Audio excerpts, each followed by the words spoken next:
नमस्कार दोस्तों, कैसे हैं आप लोग। स्वागत है आपका इस यूट्यूब चैनल पर। दोस्तों हम लोग पढ़ रहे थे मौलिक अधिकार और आज हम लोग पढ़ने वाले हैं अनुच्छेद 25 से 28 तक पढ़ेंगे आज हम लोग। और ये अधिकार कौन सा है, तो ये है धर्म की स्वतंत्रता का अधिकार कह सकते हैं। ठीक है, धर्म की स्वतंत्रता का अधिकार पढ़ेंगे हम लोग। हेडिंग डालते हैं भाई आज हम लोग, धर्म की स्वतंत्रता का अधिकार। धर्म की स्वतंत्रता का अधिकार पढ़ने वाले हैं।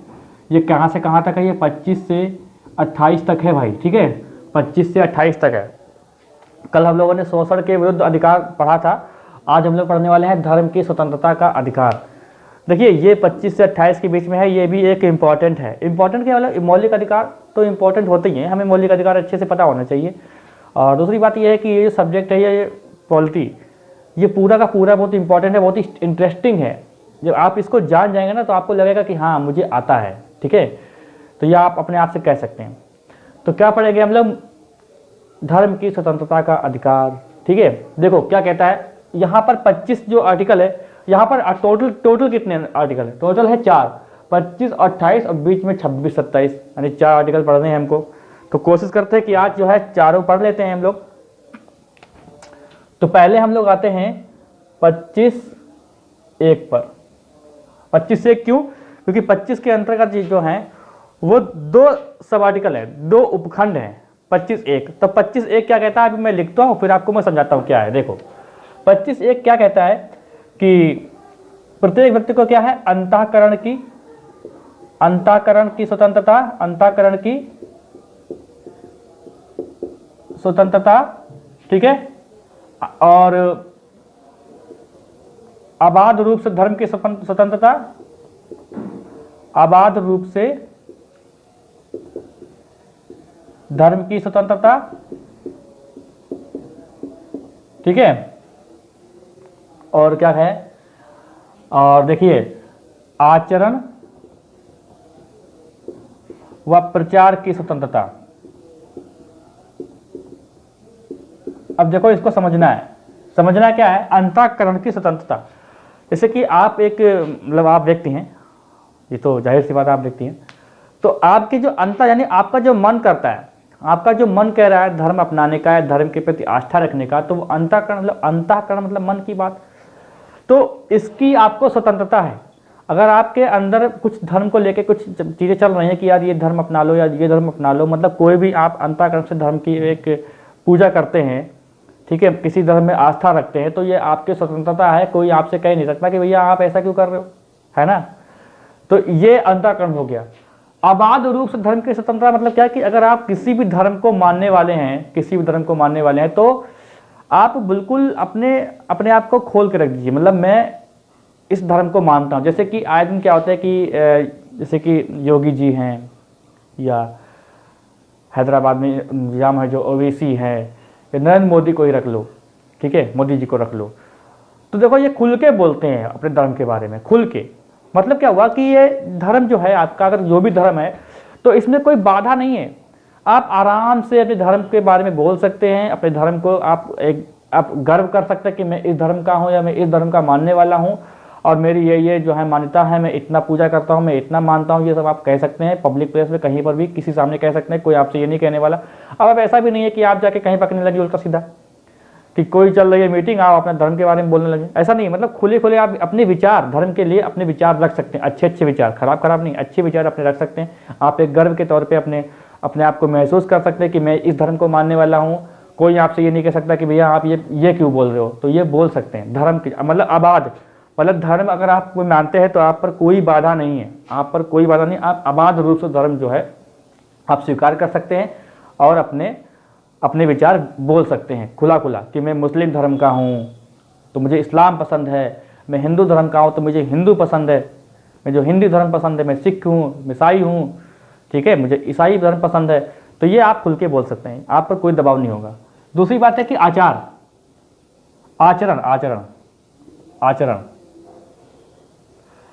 मतलब क्या हुआ, जैसे कि आचरण मतलब क्या होगा, जैसे कि आप एक मौलवी हैं या मुस्लिम हैं, इस्लाम धर्म के हैं, ठीक है, तो आप जो है टोपी पहन सकते हैं, आप पे कोई रोक नहीं है। आप दाढ़ी बढ़ा सकते हैं, आपको कोई रोक नहीं है, ठीक है। हालांकि कुछ विवादित चीज़ें हैं वो यहाँ पर नहीं करनी है बातें। जैसे कि आप हिंदू धर्म में है तो आप पंडित हैं तो आप टीका लगा सकते हैं। आप देखो जो भी आचरण होता है धर्म का वो आप कर सकते हैं। आप चाहें जैसे ईसा मसीह की तो लॉकेट पहनते हैं ना, यहाँ पर लॉकेट होता है वो पहन सकते हैं, माला पहन सकते हैं। आप अगर आप हिंदू धर्म के हैं तो माला पहन सकते हैं, आप हरा कपड़ा डाल सकते हैं। अगर मुस्लिम है तो कोई आपसे कहने वाला नहीं है कि भाई आप क्यों कर रहे हो, ये आचरण हो गया। आप टीका लगा सकते हैं, टीका लगा के घूम रहे हैं, आप जनेऊ पहन सकते हैं, तो ये आचरण है। आपसे कोई नहीं कहने वाला, आपसे कोई कह नहीं सकता कि आप ऐसा क्यों कर रहे हो। ये क्या है, ये आर्टिकल 25(1) के अंतर्गत बताया जाता है। अब बात होती है प्रचार करने की। यार एक मिनट देखो, वीडियो देख लूँ मैंने देखा नहीं है, ठीक है। देखो ये क्या होगा, प्रचार। आप अपने धर्म का आप प्रचार कर सकते हैं। आप भाई किसी से अच्छी अच्छी बातें बता सकते हैं कि हमारे धर्म में ये है, हमारे धर्म में वो है, ये अच्छी चीज़ें हैं, ये अच्छी चीज़ें हैं। ऐसा करने से बहुत ज़्यादा शक्ति मिलती है, भगवान का साथ रहता है, काम बनते हैं। ऐसा आप प्रचार कर सकते हैं, लेकिन किसी पर दबाव नहीं बना सकते कि आप धर्म को अपना लो मेरा।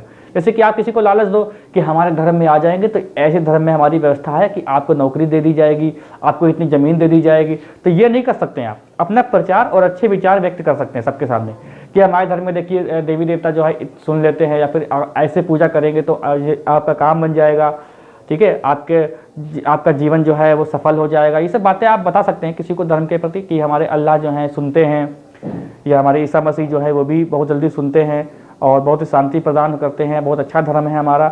ये सब चीज़ें आप ये मतलब प्रचार आप कर सकते हैं, इसमें कोई दिक्कत नहीं है। लेकिन हाँ, किसी पर दबाव या किसी को लालच या किसी को तमंचा रख के आप कहेंगे ये धर्म जो है अपनाओ, तो वो गलत हो जाएगा, ठीक है। ये तो ऑब्वियस सी बात है कि ये गलत ही होगा। ये क्या होगा, ये गलत ही हो जाएगा। तो अबाध रूप से मानने का अंतरकरण मैंने आपको बता दिया, ठीक है। आचरण मतलब वही जो भी रीति रिवाज होते हैं आप अपना सकते हैं, कोई दिक्कत नहीं है वहाँ पर। लेकिन अब यहाँ पर एक देखो, इसी में क्या है, लेकिन है एक। लेकिन नोट करके लिखो, लेकिन क्या है, अगर सामाजिक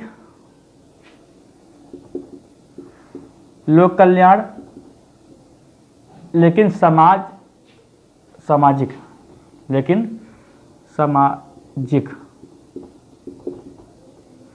लोक कल्याण, ठीक, सदाचार, ठीक है, और स्वास्थ्य पर प्रभाव नहीं पड़ना चाहिए। ये नोट है, इसी में कहा गया है कि लेकिन सामाजिक लोक कल्याण, ठीक है, सदाचार, स्वास्थ्य पर प्रभाव नहीं पड़ना चाहिए, ठीक है, ये कहा गया है। मतलब क्या हुआ कि जैसे आपने देखा होगा कि आए दिन विवाद होता है कि जो मंदिर या मस्जिद में जो मतलब ज़्यादातर मस्जिद में होता है कि जो अजान वगैरह होती है तो लाउड स्पीकर लगे होते हैं, तो वहाँ पर लोग आवाज़ उठाते हैं। सोनू निगम ने भी काफ़ी साल पहले आवाज़ उठाई थी इस पर। तो क्या होता है कि अगर स्वास्थ्य पे कभी फर्क पड़ रहा है तो भैया इस पर रोक लगा सकती है राज्य इस पर रोक लगा सकता है, ठीक है। जैसे कि मान लीजिए मंदिर है या मस्जिद है तो घंटियों की आवाज़ आ रही है कि कोई आसपास मरीज है या फिर उसके स्वास्थ्य पे फर्क पड़ रहा है तो वो उसके लिए आवाज़ उठा सकता है। तो इसके लिए आपका जो अधिकार है वो कम करा जा सकता है। मान लीजिए कि आपकी जो मस्जिद का या आपके मंदिर का जो वॉल्यूम है कि 100 पूरा 100 कर दिया गया है, तो ये या राज्य क्या है वो कम कर सकता है। हो सकता है 50 कर दे वो आपके वॉल्यूम की, भैया 50 पर रखो, या 25 कर दे, ठीक है। ये अधिकार राज्य को है कि अगर किसी पे सामाजिक या लोक कल्याण या सदाचार या स्वास्थ्य पर अगर प्रभाव पड़ रहा है तो ये कम कर सकता है, ठीक है। जैसे कि मान लीजिए पूरा 0 कर दे, भैया ऐसा करिए आप अपने में पूजा करिए, भाई सबको मत पूजा करवाइए, ठीक है, तो ये कर सकता है। तो आपको अच्छे से समझ में आ गया होगा। अब देखिए इसका आर्टिकल देखते हैं, जो सब आर्टिकल है 25(2) क्या कहता है। 25(2) देखो, 25(2) ये बोलता है, पहले लिखो इसको, देखो 25(2) है कि राज्य को या शक्ति दी गई है कि वह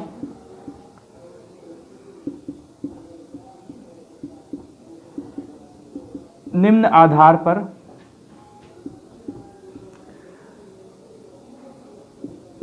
धर्म व धार्मिक कार्य की गतिविधियों को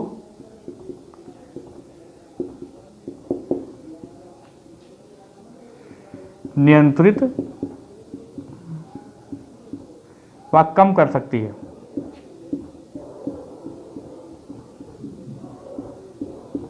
ठीक है, तो इसका निम्न क्या है, वो 3 प्रकार से हैं, है ना। तो 3 आधार बताए गए हैं भाई इसमें। अच्छा एक बात और है जो, अच्छा इसी में देखते हैं, देखो क्या है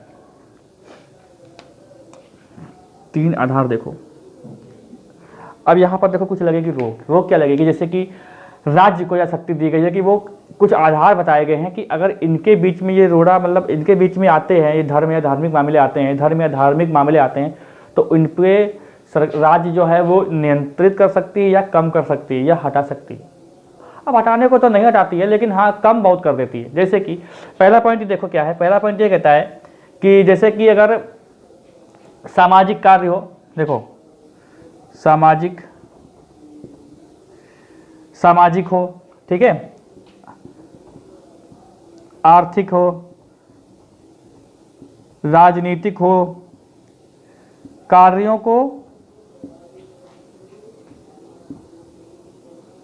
कार्यों की वृद्धि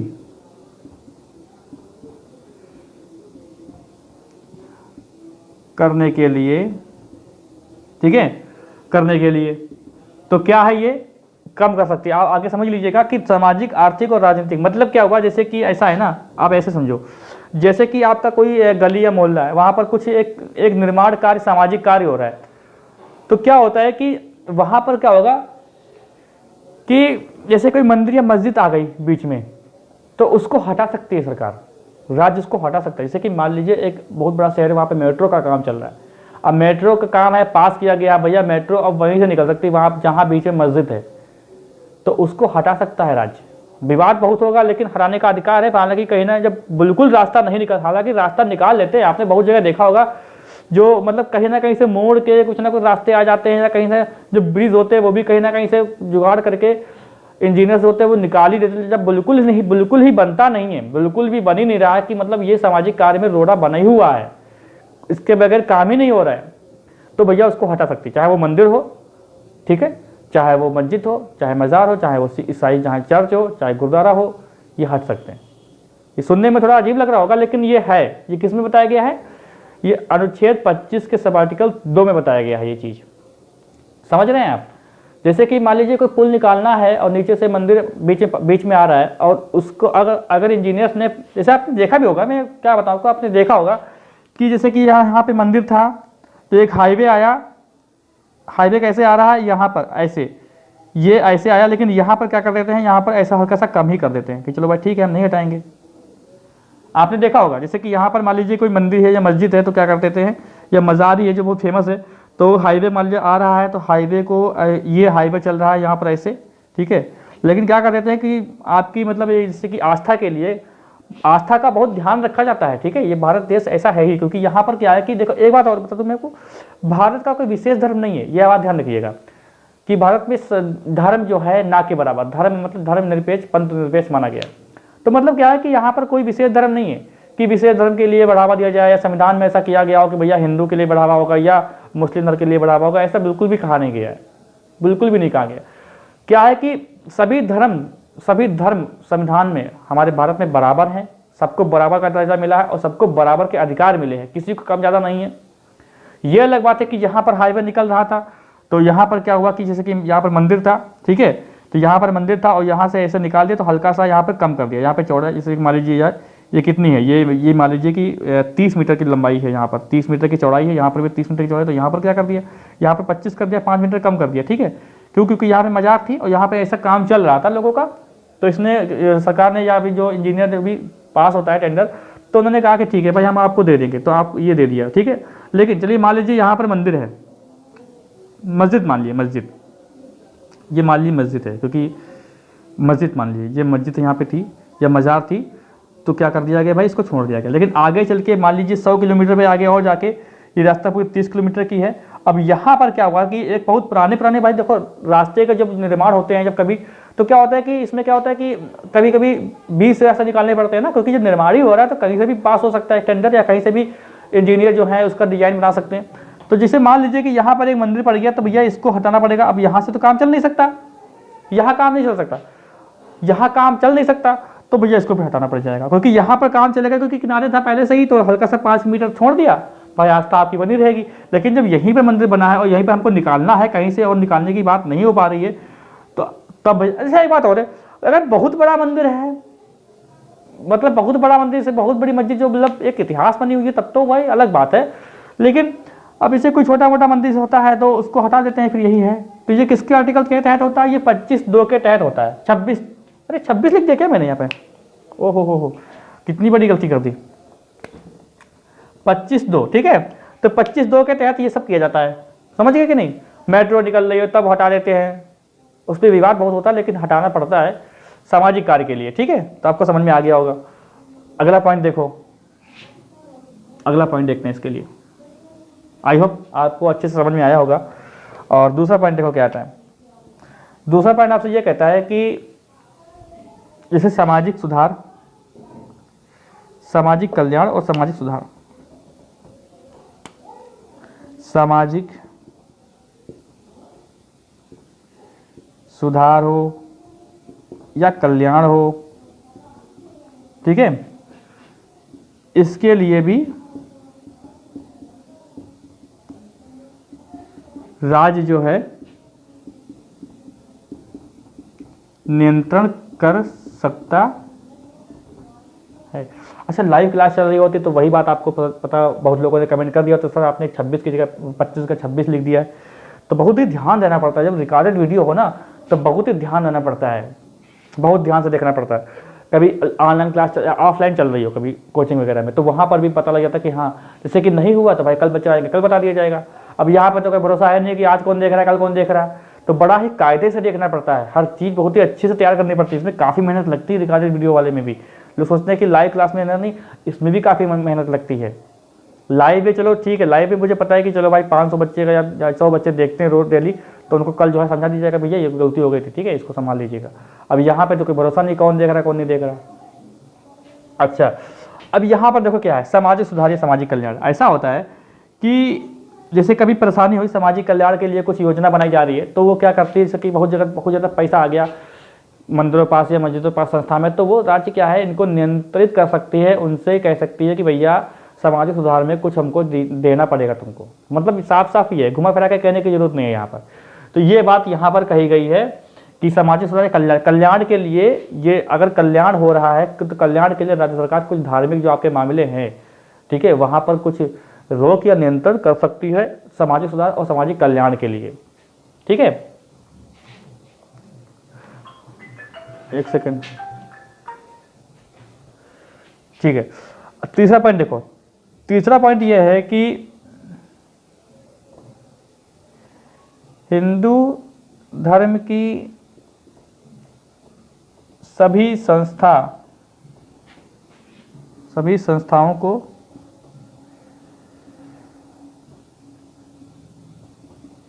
सभी वर्गों के लिए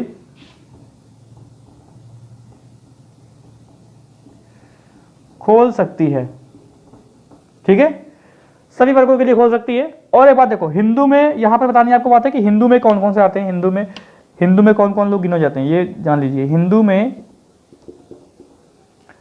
बौद्ध, जैन और सिख गिने जाते हैं, ठीक है, हिंदू में।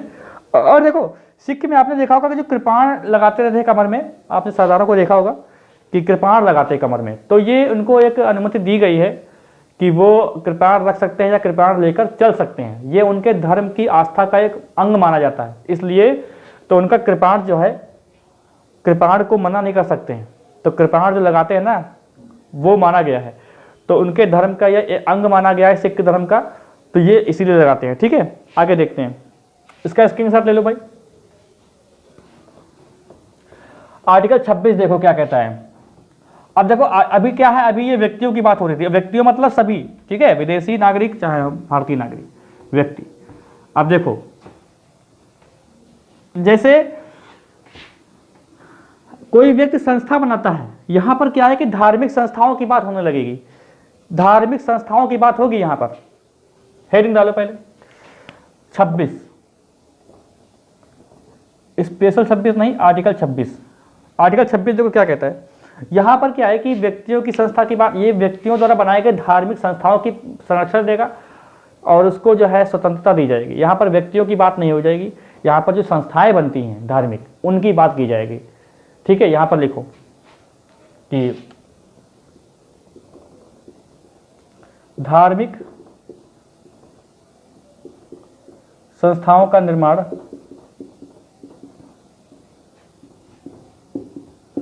व्यक्तियों द्वारा क्यों? क्योंकि इसका भी एक लॉजिक है, बताता हूं मैं। और देखिए इसमें 4 प्रकार के जो हैं आपको अधिकार दिए गए हैं। ठीक है, इसमें 4 प्रकार के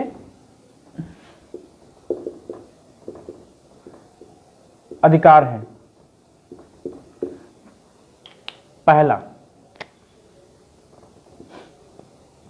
पहला क्या है कि कोई भी धार्मिक संस्था बनाई जा सकती है, किसी भी व्यक्ति द्वारा कोई भी धार्मिक संस्था बनाई जा सकती है और उसका पोषण करने का भी अधिकार है। मतलब समझे, जैसे कोई भी धार्मिक संस्था आप बनाते हैं तो उसका पोषण भी आपको करने का अधिकार है। ऐसा नहीं कि आपने धार्मिक संस्था बनाई, उसका पोषण कोई और कर रहा है, मतलब उसका देख रेख मतलब हुआ, उसकी देख रेख मतलब हुआ मेरा मतलब कि आपने संस्था बनाई और पोषण कोई और कर रहा है। तो देखिए बहुत ही सरल भाषा में मैं लिखता हूं कि धार्मिक संस्था बनाने का अधिकार, धार्मिक संस्था बनाने का अधिकार है भैया इसमें, और उसका पोषण करने का अधिकार।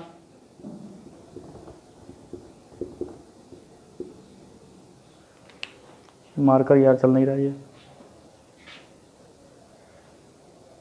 देखो मैंने बताया ना कि धार्मिक संस्था आप बनाएंगे, ठीक है, धार्मिक संस्थाएं बनती भी हैं और उसका पोषण जो करने का अधिकार होता है वो उसी व्यक्ति का या उसी संस्था का होता है। और दूसरा देखो पॉइंट, उसके कार्य प्रबंधन करने का अधिकार।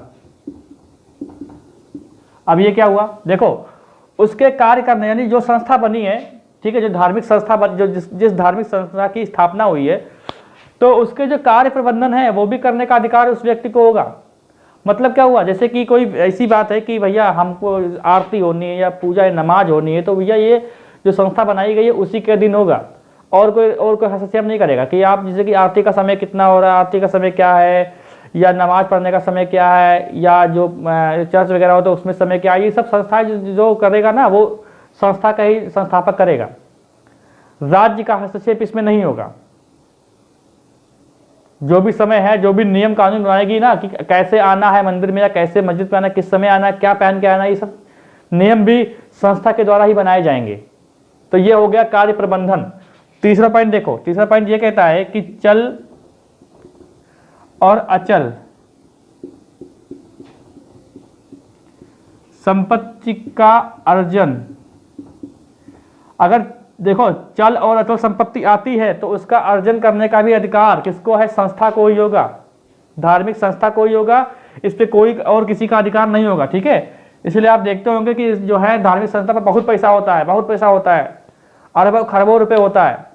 तो ये क्या है कि कोई भी संस्था बनी तो उस पर अगर जो चल अचल, अब चल संपत्ति क्या, जैसे रुपया पैसा चांदी सोना, ठीक है, ये चल संपत्ति हो गई। अचल संपत्ति जमीन जायदाद हो गई, महल हो गए बड़े बड़े, ठीक है, पेड़ पौधे भी कह सकते हैं, पेड़ पौधे भी संपत्ति होती है ना, जैसे कि बगिया वगैरह होती हैं, बाग वगैरह होते हैं, तो संपत्ति तो है, तो वो अचल संपत्ति हो गई, ये चल संपत्ति होगी। तो इसका अर्जन करने का, जो अर्जित करने का जो अधिकार होगा वो किसका, संस्था का होगा।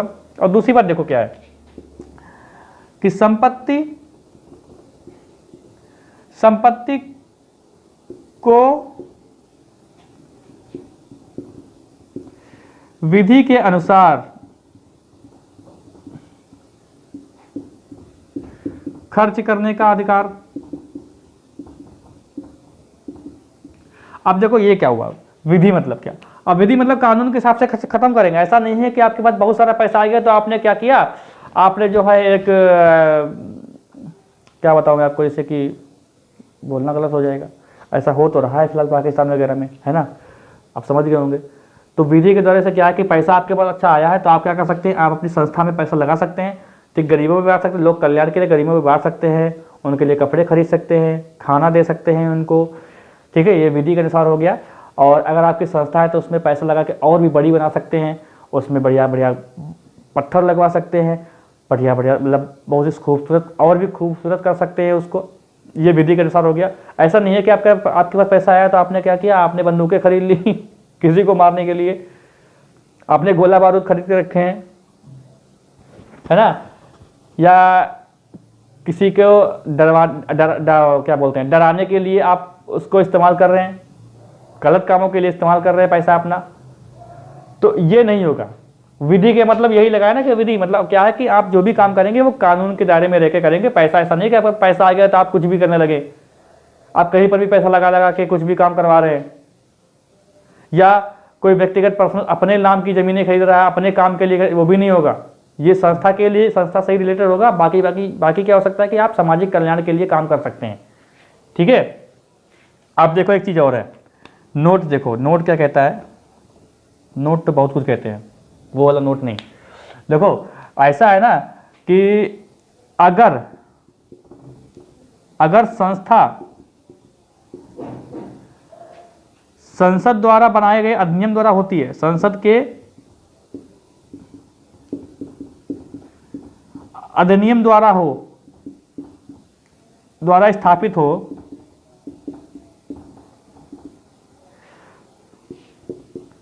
तो उपरोक्त नियम लागू नहीं होंगे। समझ रहे हैं नहीं?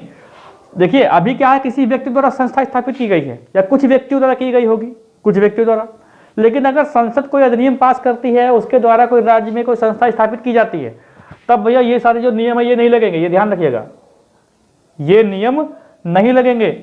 अगर संसद द्वारा कोई संस्था स्थापित की जा रही है, राज्य द्वारा, राज्य के संसद या मतलब राज्य में जो राज्य है उसके द्वारा कोई संस्था अगर स्थापित की जा रही है, तो ये सारे नियम, उस पर जो उपरोक्त नियम लिखे हैं वो लागू नहीं होंगे। आप इसका स्क्रीनशॉट लो, आगे चलते हैं, ये देखते हैं अनुच्छेद 27 क्या कहता है, ठीक है। अनुच्छेद 27 देखो क्या कहता है। अनुच्छेद 27 ये कहता है कि धर्म के मामले में किसी भी व्यक्ति से कर नहीं लिया जा सकता, ठीक है। वो दिन चले गए, हालांकि कई सौ साल हो गए जब धार्मिक कर लगते थे, ठीक है। जजिया कर हो गया ना, तो ये सारे कर होते थे, कर लगते थे, तो वो उसी प्रकार के कर की बात यहाँ पे हो रही है। तो यहाँ पर देखो क्या कहा जा रहा है कि किसी भी व्यक्ति से धार्मिक कर नहीं, इतना देखो क्या मतलब है कि किसी भी व्यक्ति से धार्मिक कर नहीं लिया जा सकता। और यह कहा जा रहा है कि मतलब क्या हुआ कि राज्य मतलब कोई भी संस्था, आप मान सकते हैं किसी भी व्यक्ति से, अब कोई संस्था मतलब ये नहीं है कि कोई प्राइवेट संस्था, अब यहाँ पर राज्य मतलब क्या, आप समझिए, कभी कभी क्या होता है कि राज्य में प्राइवेट संस्था भी आ रही है, अब उस संस्था, हाँ ठीक है समझ गया। देखो वो भी ले सकते हैं, जैसे कि कोई संस्था है, चंदा देने का अधिकार आपने पढ़ा होगा ना, कि जबरदस्ती आपसे कोई पैसा ले रहा है, ऐसा नहीं है। आप अपने, अगर कोई संस्था आपके सामने घूम रही है, अभी कोई मस्जिद या मंदिर का निर्माण हो रहा है, तो आपके पास आते हैं कि भैया कुछ चंदा दीजिए मुझे, तो वहाँ पर आप बाध्य नहीं है, ये इसमें कहा गया है, ये एक कर ही हो सकता है, कर इसको बोल सकते हैं, क्योंकि जब कार्य निर्माण होता है तो करों से होता है। तो जैसे कोई प्राइवेट संस्था भी हुई तो आपके पास आई, मंदिर या मस्जिद का निर्माण हो रहा है, आपके पास आई और कहा कि हमको चंदा दो, तो कोई जबरदस्ती नहीं है, ठीक है। ये तो बात हो गई एक अलग से।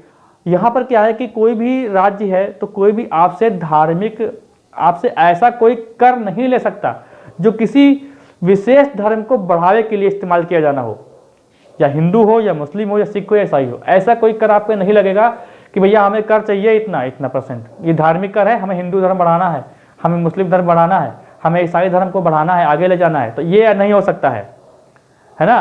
बाकी जो चंदा जो मांगने आते हैं वो आपकी मर्जी के अनुसार होता है, चंदा देना जो है कोई मतलब जबरदस्ती नहीं है किसी की कि आप दें ही। धर्म के मामले में कर लेना मनाही है, निषेध है, ठीक है।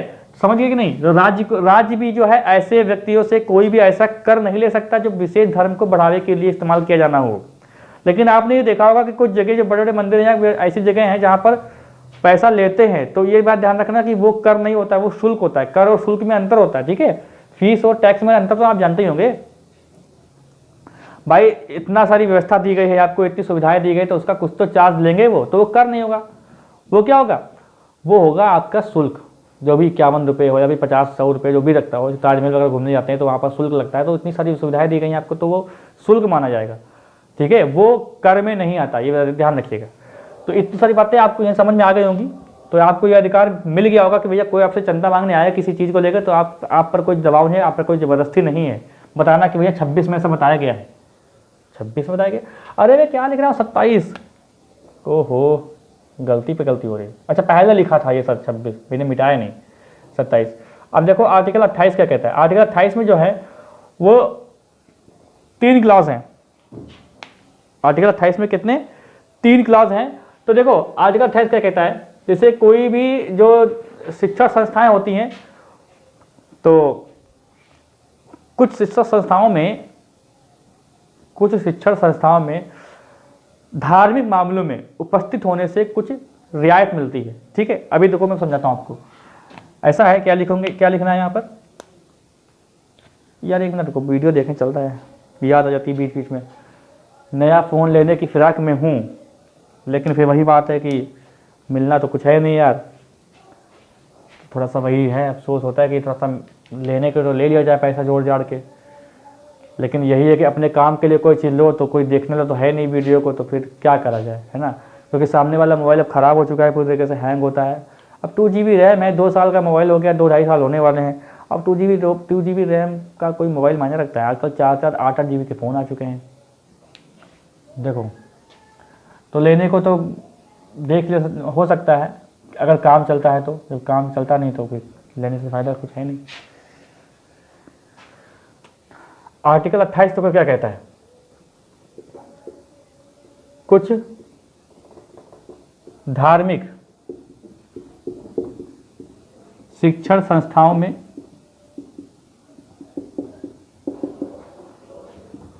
उपस्थिति की स्वतंत्रता, ठीक है?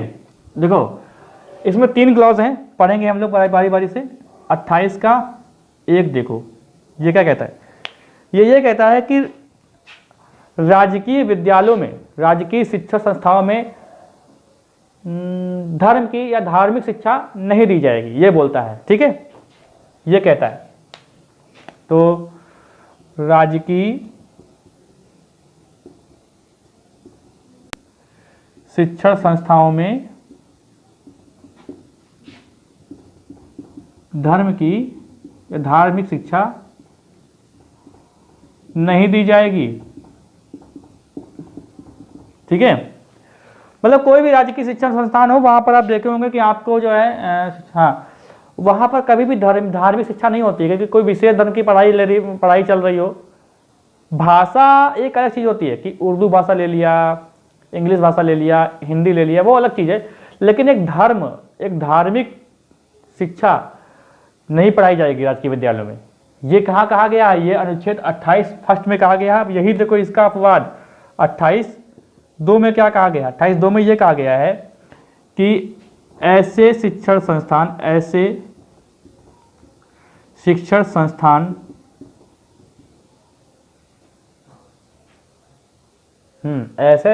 संस्थान जिनकी स्थापना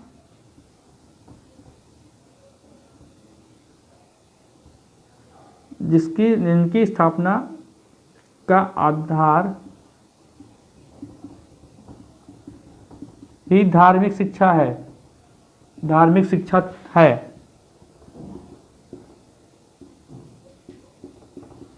वहां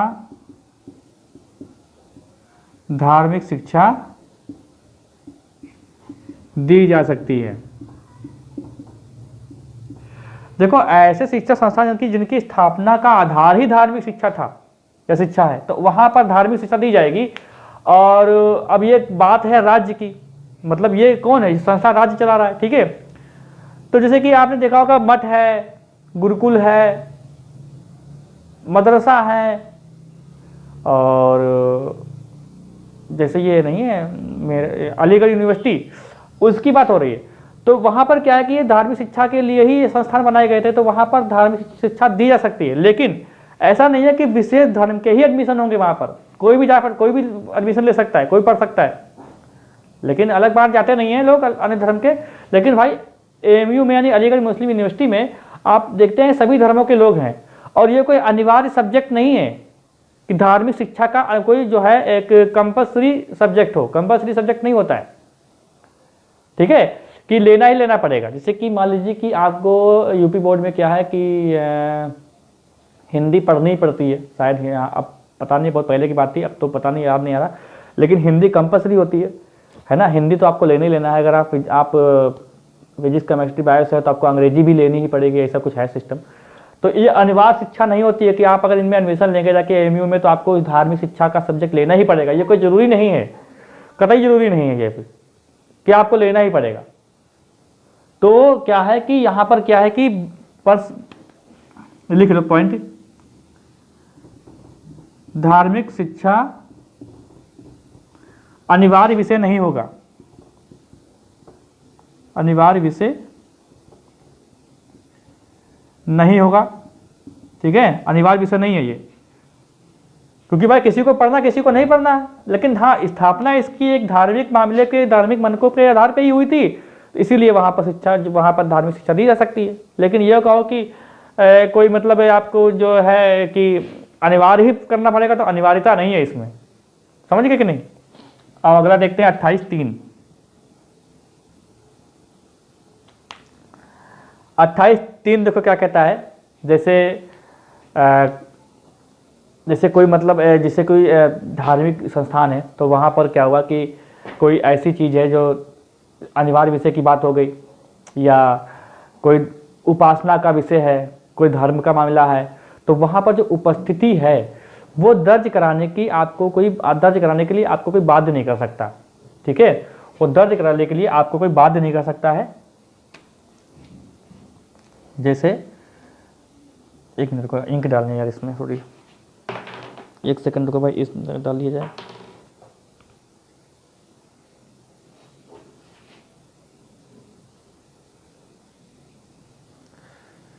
इसमें तो पूरी इंक चढ़ती नहीं, पता नहीं क्या, तभी ऐसा होता है इसमें, लग रहा मुझे।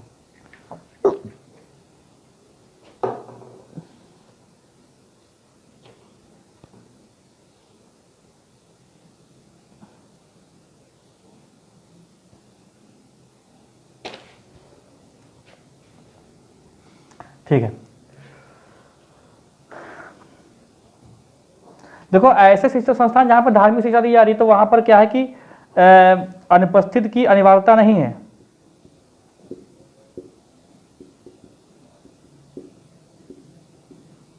अनिवार्यता